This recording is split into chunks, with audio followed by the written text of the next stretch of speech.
wadaag forex trading company ayaa nagala socotaan akoonkaana u jeedaan hadda idin muuqdo saad ka aragtaan 10kii يعني أكتوبر 13 أي يا la dibosgareeyay lacag dhan $10 naga sidee aad aragtaan aan ku dhufanayo waxaa mataqaanaa shaqo bilowday 2 second طبعا mid inaan ku dhufto macna badan idin sameyn mayso laakiin waxaa muhiim ah inaad waqtiga aad u jeedaan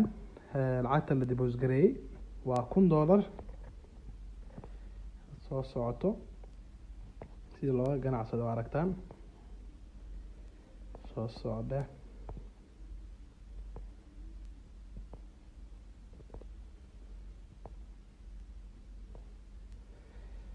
maanta wuxuu profit ku yahay saad ka aragtaan qaybta u hoose profit ka ah 5863 maalinta u dambeysay la trade gareeyay waxay ahayd December 19 waxaa kaga muuqda meesha in faa'iidadu ay sameysay 600% faa'iido ah 26 bishii waxaa laga bixiyay lacagtii heshiiska ahayd ee customer-ka iyo shirkadda u dhaxaysay ee qowkiiba konton waxaana customer-kaasi uu hadda balance u ah